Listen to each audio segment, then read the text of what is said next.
SIR ni bisingti jerog legal voter borni mung norjaka obo ogণতান্ত্রিক obahina khurangti sawi tabu laharo onkhorjak CPIM pati mungo sawi manka 3 August ni 4 sarmari phasalo Agartala doli klirui Bargni Communist Party Marxbadi CPIM lahar himbutogo onkhorka lahar himbutok chengjaka Agartala merar mate simi chengai Agartala dolini krung krung lahar ka thurjaka te oren chomni o phai chokpai kaisa sejamung kuthum lakya a sejamung pandawo kognar thanibo hasini মন্ত্রী অকরা কিসাম মানিক সরকার SIR no সেজাউই খুখেঙ্কা নাইনেদি চিনিমাং প্লিব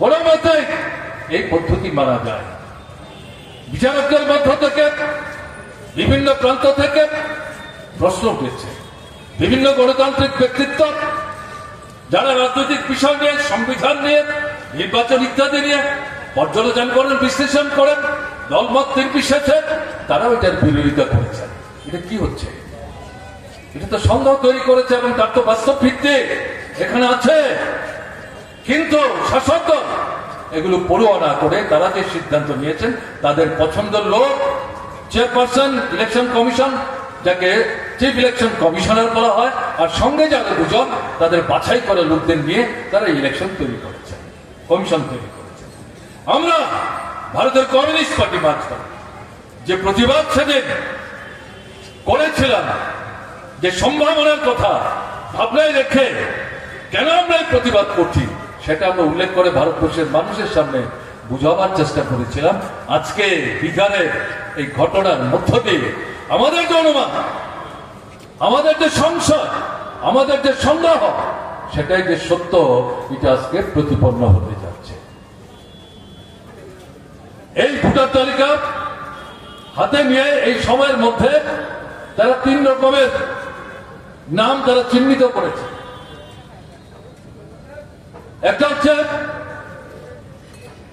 যারা বিহারে থাকেন না কোথায় থাকেন জানেন না এরকম একটা সংখ্যা একটা হচ্ছে মৃত এটা একটা উল্লেখযোগ্য সংখ্যা তৃতীয় হচ্ছে একজনের নাম বিভিন্ন কেন্দ্রে স্থান পেয়েছে এই 3 ধরনের অভিযোগের কথা উল্লেখ করে প্রায় 65 লক্ষ ভোটারকে চিহ্নিত করে তাদের নাম বাদ দিয়ে নতুন করে বিহারের নির্বাচনের মুখে বিহারের সেখানে এই নির্বাচন ভোটার তালিকা এই তালিকা তারা উপস্থিত করেছে বিহারের বিরোধী রাজনৈতিক দলগুলো এই প্রক্রিয়াটাকে বিরোধিতা করছেন সমস্ত বিজেপি ছাড়া অন্যান্য রাজনৈতিক দলগুলো এই প্রক্রিয়াটাকে বিরোধিতা করছেন এবং এতে প্রাথমিকভাবে যেটা দেখা যাচ্ছে বিশেষ করে সংখ্যালঘু অংশের মানুষ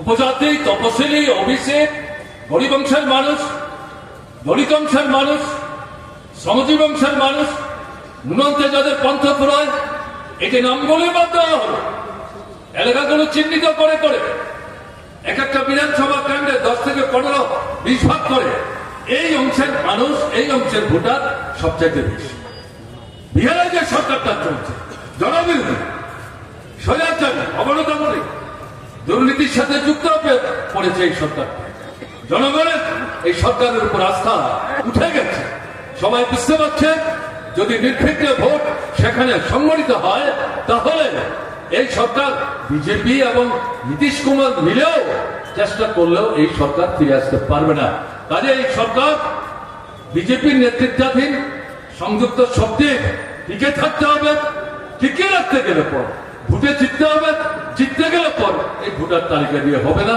এবং সেখানে বাছাই করে চিহ্নিত করে এই অংশের ভোটারদেরকে বাদ দেওয়ার চক্রান্ত মাথায় নিয়ে এই ভোটার তালিকা সংশোধনের জন্য আকস্মিকভাবে স্বাধীনতার পর প্রথম ইলেকশন কমিশন এই কাজটা হাতে নিয়েছে সবাই বলতে শুরু করেছেন এই জায়গায় ইলেকশন কমিশন যদি সাফল্য অর্জন করে বিনা বাধায় এটা যদি করে উঠতে পারে তাহলে তার পরের বছর আসাম পশ্চিমবাংলা তামিলনাড়ু পন্ডিচেরি কেরালা এই 5টা রাজ্যের নির্বাচন অনুষ্ঠিত হয় একমাত্র আসাম ছাড়া বাকি রাজ্যগুলোতে বিজেপি অস্তিত্ব নয়, 2-4টা আসন বাদ দিলে।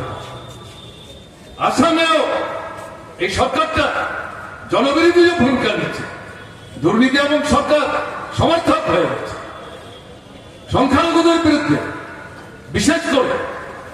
এবং এখন দেখা যাচ্ছে বঙ্গভাষী যারা, বাংলাভাষী যারা, তাদের বিরুদ্ধেও সোচ্চার হতে শুরু করেছে। এবং এটা পরিষ্কার তারা বুঝতে পারছে না কোন স্লোগান সামনে নিয়ে সামনের বিধানসভা নির্বাচনের লড়াই করলে পর ক্ষমতায় টিকে থাকতে পারবে, কিন্তু পরিস্থিতি অনিশ্চিত। মুখ্যমন্ত্রী এবং তার স্ত্রী তারা মিলে গোটা আসামকে লুণ্ঠনের পর লুণ্ঠন করে চলেছেন।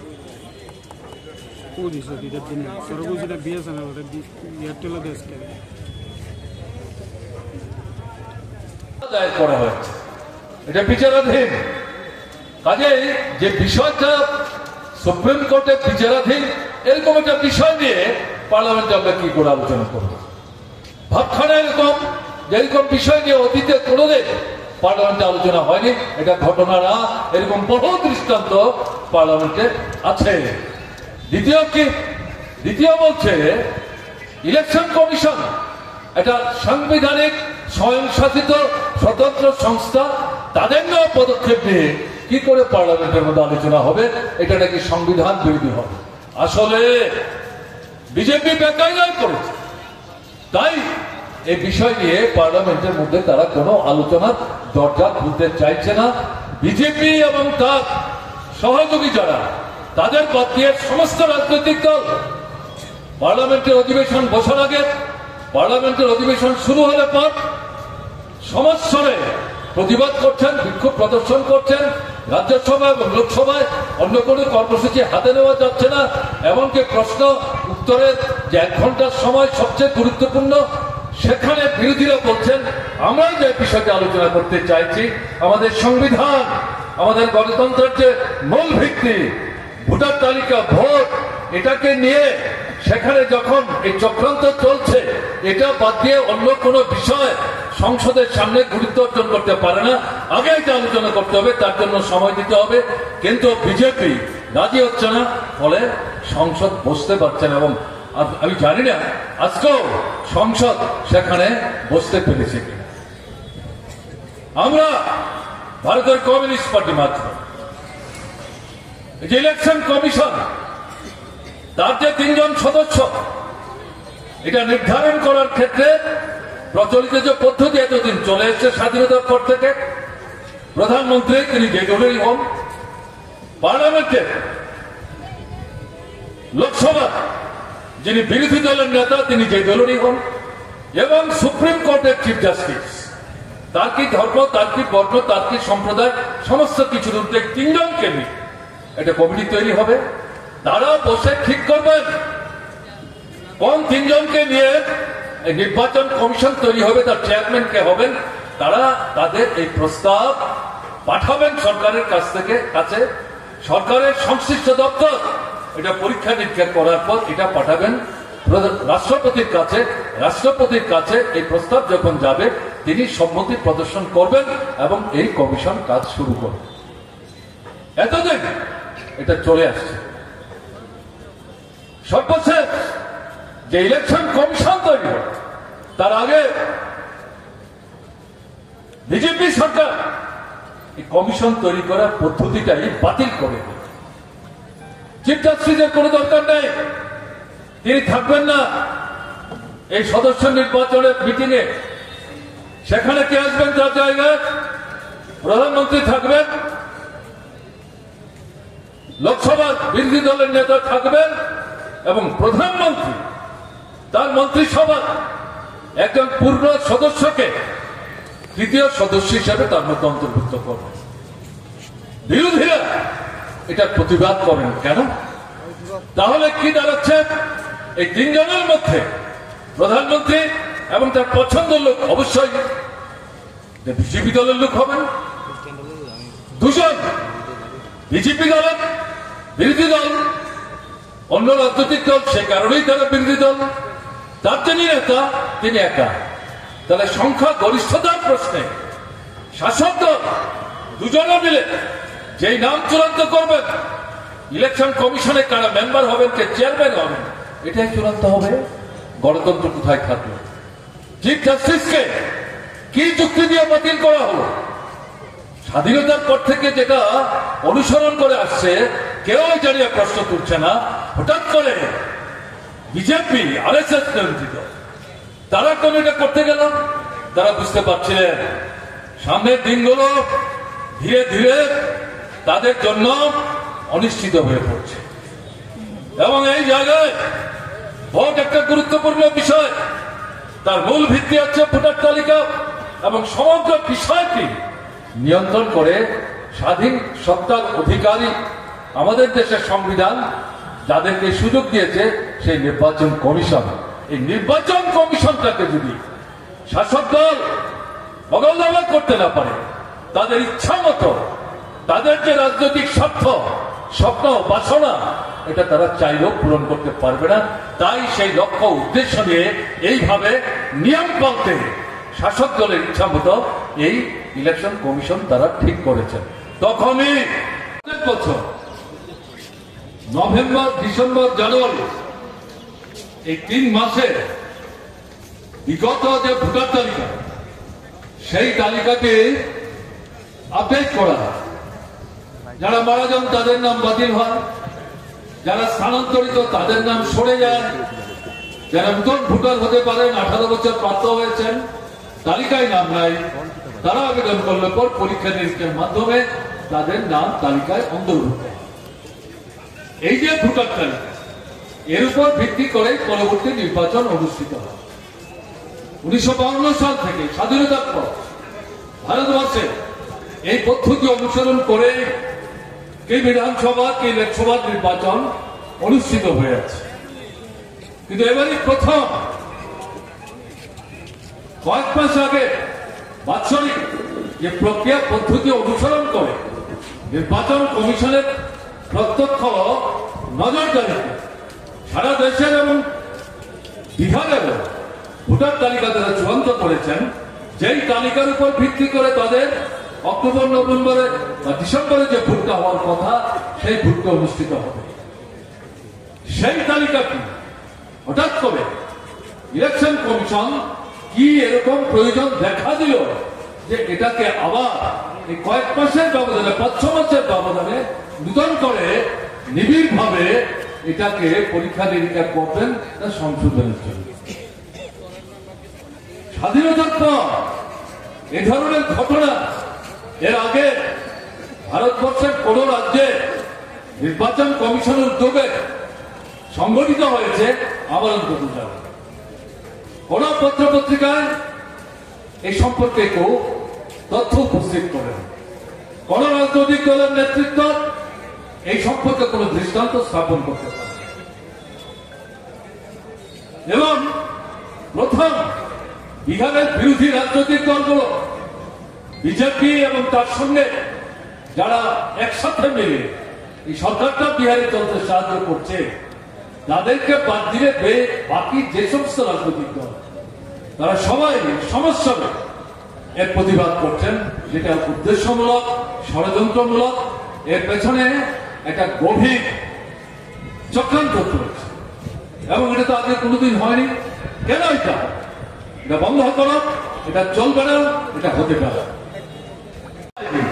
সেখানে আসবার লক্ষ্য নিয়ে এই ভোটার তালিকাকে ভিত্তি করে চক্রান্তের জাল তারা বিস্তার করছে। ইলেকশন কমিশন ইতিমধ্যে পরীক্ষা বলে দিয়েছে বিহারের পর বাকি রাজ্যগুলিতেও তারা নাকি এরকম ইন্টেন্সিভ বা গভীরভাবে এই ভোটার তালিকা পরীক্ষার কর্মসূচি হাতে নেবেন, এবং উদ্দেশ্য হচ্ছে গভীরভাবে বিজেপিকে কি করে সাহায্য করা যায়।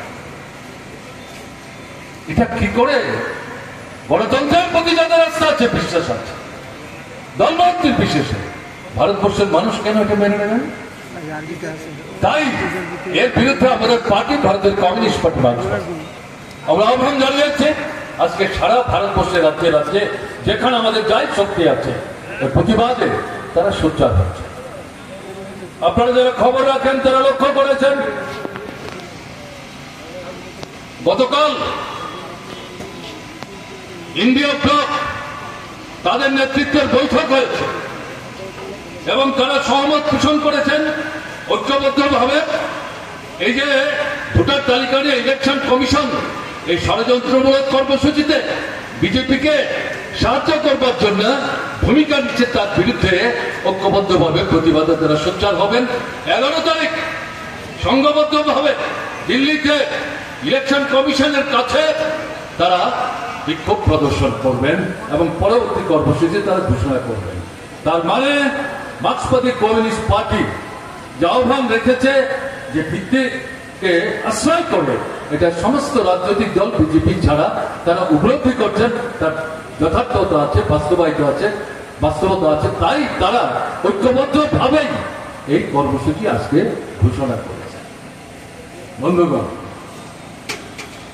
এটাকে প্রতিহত করতে না পারলে আমাদের সংবিধানের যে মূল কথা সংসদীয় গণতান্ত্রিক ব্যবস্থা, সংসদীয় গণতান্ত্রিক ব্যবস্থার মূল ভিত্তি নির্বাচন, সেই নির্বাচনটাকেই তো ধ্বংস করে দেওয়ার চেষ্টা তারা এখানে করছে। এটা নতুন ফেসিবাদী কায়দায় গোটা ভারতবর্ষের গণতন্ত্রকে ধ্বংস করবার লক্ষ্য নিয়ে বিজেপি অগ্রসর হওয়ার চেষ্টা করছে। ইতিহাসের অভিজ্ঞতা কি সংগঠিত হয়, ভোটারদের একটা বিরাট অংশ ভোটের অধিকার প্রয়োগ করতে পারেন, এমনকি তার পরবর্তী সময় গণনা কেন্দ্র পর্যন্ত ঠিক মতো মানুষ ভোট গ্রহণে উঠতে পারে। এ হচ্ছে ঘটনা। এই পরিস্থিতিতে আমরা এই ত্রিপুরা রাজ্যে যেটা বলছিলাম, এটা ফ্যাসিস্ট একটা সরকার চলছে, গণতন্ত্র সংগ্রাম করছে, ভোটের অধিকার সংগ্রাম করছে, স্বাধীন মতামত ব্যক্ত করে অধিকার সংগ্রাম করছে, প্রচার মাধ্যম পত্রিকা তাদের অধিকার সংগ্রাম করছে, টিভি যেগুলো ব্যক্তিগত নিয়ন্ত্রণে চলে অধিকাংশগুলো তাদের কুক্ষিগত করেছে। এরকম একটা জায়গায় দাঁড়িয়ে মানুষ যাতে বেঁচে থাকার জন্য আন্দোলন সংগ্রাম সংগঠিত করতে না পারে, রুজির ব্যবস্থা করতে না পারে, অনাহারে যে মৃত্যু হচ্ছে তা প্রতিহত করতে না পারে, সন্তান বিক্রি করতে যাতে বাধ্য হতে না হয়, এই পরিস্থিতি থেকে বেরোতে যাতে না পারে, তার জন্য এই আক্রমণগুলো তারা একের পর এক সংগঠিত করেছে। আমরা ভারতের কমিউনিস্ট পার্টি মার্ক্সবাদীর পক্ষ থেকে, ত্রিপুরা বামপন্থী ফ্রন্টের পক্ষ থেকে সারা ভারতবর্ষের মানুষের দৃষ্টি আকর্ষণ করে 2018 পর থেকে 6-7 মাসের ব্যবধানে আবেদন জানিয়েছে ত্রিপুরার বুকে আরএসএস নিয়ন্ত্রিত বিজেপি ফ্যাসিস্ট সুলভ একদলের সঙ্গে সন্ত্রাস কায়েম করেছে, গণতন্ত্রকে সংগ্রাম করেছে, মানুষের বেঁচে থাকার অস্তিত্ব রক্ষার যে অধিকার একের পর এক হরণ করেছে এবং দুর্নীতি সরকার সমর্থক হয়ে গেছে। যদি আপনারা মনে করেন এটা ত্রিপুরার সমস্যা, ত্রিপুরাই দেখবে এ নিয়ে আমাদের ভারতবর্ষের অন্যান্য রাজ্যগুলোর কিছু করার নেই, তাহলে ভুল করছেন। আজকে বিচ্ছিন্ন ভাবে এটা ত্রিপুরার সমস্যা মনে হতে পারে, কিন্তু বিজেপি আরএসএস পরীক্ষার কেন্দ্র হিসেবে ত্রিপুরাকে বাছাই করে তারা ভবিষ্যৎ দিনে যা করতে চায় সেটাকে তারা এখানে পরীক্ষা নিরীক্ষা করবার চেষ্টা করছে। যদি সাফল্য অর্জন করতে পারে গোটা ভারতবর্ষের পর্যায়ক্রমে এটাকে প্রসারিত করবার চেষ্টা করবে। তাই আমরা ত্রিপুরার 40 লক্ষ মানুষ, তার বৃহত্তম অংশ, এরকম পরিস্থিতি ত্রিপুরায় চলুক আমরা চাই না, কিন্তু আমরা নিজেরা বুঝে শুধু ত্রিপুরার একক বিচ্ছিন্ন প্রয়াসের মধ্য দিয়ে এই অশুভ শক্তিকে মোকাবেলা করা সময় সাপেক্ষ। সারা ভারতবর্ষের মানুষ গণতান্ত্রিক দৃষ্টিভঙ্গি সম্পূর্ণ যারা, তারা যদি এগিয়ে না আসেন, ত্রিপুরার মানুষের সাথে হাত ধরাধরি করে এই যে অশুভ প্রবণতা, ফ্যাসিস্ট প্রবণতা, স্বৈরশাসন কায়েমের যে প্রক্রিয়া, তাকে প্রতিহত করার ক্ষেত্রে যদি ভূমিকা না নেন, তাহলে সামনের দিনে পর্যায়ক্রমে ভারতবর্ষ আক্রান্ত হবে এবং সেই জায়গা গোটা ভারতবর্ষের সংবিধান গণতন্ত্র তারা ধ্বংস করে দেবে।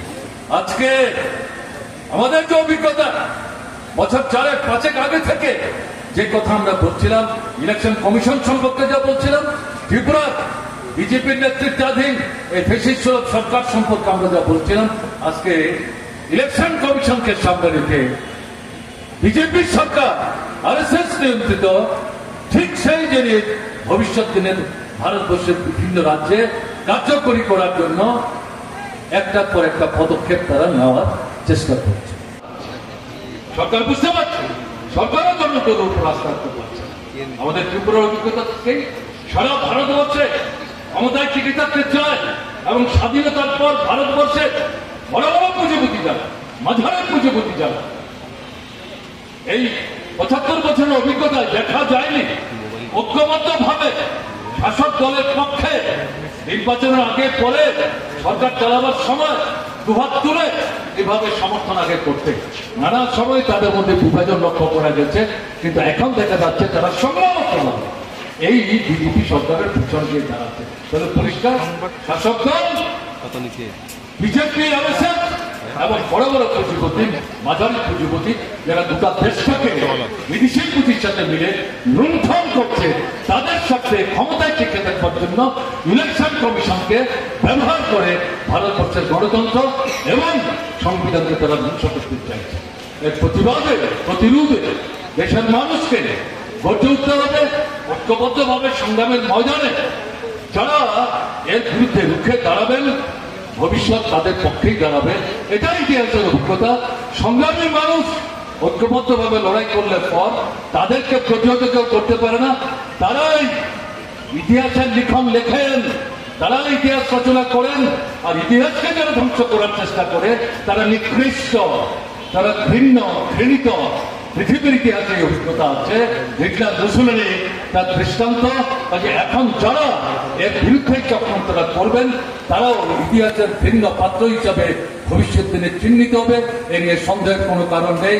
আমাদের কাছে শুধু আবেদন যে এখানে সামনের দিনে শুধু আজকের মিছিল, শুধু আজকের সভা, শুধু এই বক্তব্য আমরা রাখলাম, আপনারা শুনলেন, তার মধ্য দিয়ে যদি মনে করেন আমাদের দায়িত্ব শেষ, তাহলে আমরা ফোন করবো, আবেদন করবো লিখিতভাবে দল, মত, ধর্ম, বর্ণ, সম্প্রদায় নির্বিশেষে সারা ত্রিপুরা, সারা ভারতবর্ষের গণতান্ত্রিক দৃষ্টিভঙ্গি সম্পূর্ণ মানুষ সামনের দিনে বৃহত্তর আন্দোলন গড়ে তোলে সংবিধান, গণতন্ত্র এবং নির্বাচনের যে গণতান্ত্রিক পদ্ধতি রক্ষা করার জন্য এগিয়ে আসুন।